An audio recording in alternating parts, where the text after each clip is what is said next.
Salut tout le monde, c'est Loagon Game, on se retrouve aujourd'hui pour une nouvelle vidéo. Et aujourd'hui je vais vous raconter la légende du Inugami. Ils se sont inspirés de cette légende pour le personnage d'Inuyasha et c'est Shumaru. Il y a quelques temps je vous avais fait une vidéo à peu près du même style avec leur père, avec le général chien. Pour ceux qui ne l'auraient pas vu, je vous invite à aller la voir. Elle sera en fin de vidéo ou j'essaierai peut-être de vous la mettre en description. Et avant de commencer, si ce type de vidéo vous plaît, n'hésitez pas à me le faire savoir en laissant un petit pouce bleu et en vous abonnant à la chaîne sans oublier d'enclencher la petite cloche. D'ailleurs, mettez-moi également en commentaire les autres démons que vous voudriez que je fasse en vidéo. L'Inugami est un type de Shikigami. Ce sont des sortes d'esprits invoqués pour servir un adepte du Omyodo. L'Omyodo est une cosmologie ésotérique traditionnelle japonaise qui mélange la science naturelle et l'occultisme. Mais vous en faites pas, c'est pas de ça dont on va parler, on retourne tout de suite à l'Inugami. Du coup, l'Inugami émane d'un chien. Généralement, il exécute une vengeance ou joue un rôle de gardien. Tout dépend de la raison pour laquelle il a été invoqué par son maître et son propriétaire. Mais attention, un Inugami est extrêmement puissant.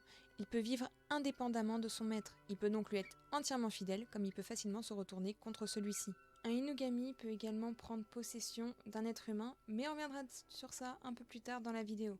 Déjà maintenant, nous allons voir ensemble de comment naît un Inugami. Et il naît de certains rituels où il s'agit de sacrifier un chien. Donc avant que j'aille un peu plus loin dans mes explications et de comment il procédait, les âmes sensibles s'abstenir parce qu'il y a vraiment des choses qui peuvent être assez violentes, de très grosses maltraitances animales, et ça peut en choquer certains. Donc je vous invite à passer ce passage, je vous mettrai ici à quel moment vous pourrez reprendre la vidéo. C'est des rituels assez violents à tel point qu'il a été interdit au Japon pendant la période Heian. Je m'excuse d'avance pour la prononciation. Et je comprends complètement pourquoi, et à mon avis vous aussi quand je vais vous raconter les rituels. Et je préfère vous prévenir, j'ai sélectionné vraiment les moins violents que j'ai pu trouver, parce qu'il y en avait beaucoup. La croyance populaire veut qu'un Inugami soit créé en enterrant un chien jusqu'au cou et en plaçant de la nourriture autour de lui qu'il ne peut pas atteindre.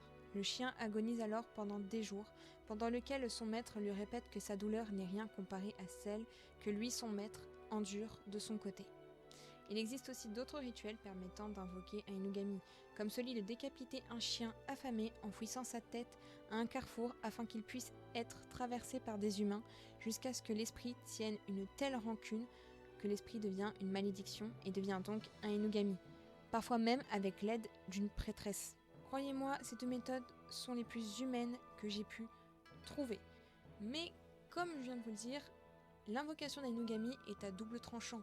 L'Inugami peut très bien rester fidèle à son maître jusqu'au bout, à lui et même plus tard à ses petits-enfants, à sa famille et rester du coup lié à la famille de celui-ci.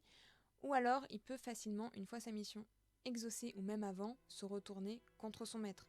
Même si dans la plupart des légendes, l'Inugami généralement restait fidèle à son maître. Mais il y avait aussi certains cas où lorsque son maître était malade ou avait une maladie incurable, l'Inugami pouvait prendre possession de celui-ci, le soigner, mais en contrepartie, celui-ci se transformait en chien. Heureusement, la plupart des éléments les plus sombres de l'Inugami ont été supprimés de l'histoire d'Inuyasha, mais l'idée qu'un Inugami reste lié à un humain pour l'éternité, qu'il soit prêt à faire n'importe quoi pour cette personne, malgré la souffrance que celle-ci peut lui apporter, est définitivement toujours là, comme l'Ino Taisho, qui est littéralement mort pour Izayoi, ou même par exemple c'est Shumaru, un démon au cœur froid qui était dégoûté des humains, qui arrive quand même à se lier à Rin et qui est prêt à tout pour la protéger. Même à un moment donné, il plonge dans le monde des morts pour la sauver, ou même dans Yashaime, où il fait passer la volonté de Rin avant la sienne et qu'il est même prêt à devenir la pire des crapules pour la sauver. Mais pour moi, l'exemple le plus concret, ça reste quand même celui d'Inuyasha, qui est vraiment l'exemple le plus concret d'un Inugami. Je parle principalement par rapport à son amour envers Kikyo et Kagome. Kikyo l'a quand même scellé, s'est retournée à un moment donné contre lui, l'a blessé, mais surtout elle a essayé de tuer Kagome. Et même face à ça, Inuyasha n'arrivait même pas à se retourner contre elle, même si c'était pour Kagome, il ne pouvait pas se retourner contre Kikyo tellement qu'il lui était fidèle. Et même une fois que le sceau est détruit, la connexion, cette fidélité continue avec Kagome, montrant toute la loyauté et l'héritage pour lesquels l'Inugami est connu. Ou même par rapport à sa vengeance envers Naraku. Tout comme le ferait un Inugami pour venger son maître, Inuyasha décide quoi qu'il arrive de venger Kikyo. Malgré que celle-ci l'ait scellé, trahi et autres comme je le disais précédemment, sa loyauté était sans faille, et s'est même étendue plus tard avec Kagome pour que celle-ci évite de subir le même sort.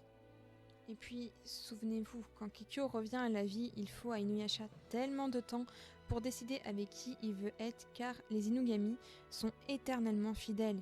Il doit choisir entre deux humaines, bien qu'il souhaite toutes les deux les protéger, bien que dans l'œuvre, ce soit malheureusement impossible. C'est déjà la fin de cette vidéo, j'espère qu'elle vous aura plu. Si c'est le cas, n'hésitez pas encore une fois à me le faire savoir en laissant un petit pouce bleu, à vous abonner si ce n'est pas déjà fait sans oublier d'enclencher la petite cloche. Et moi je vous dis à la prochaine pour de nouvelles vidéos. Bye bye!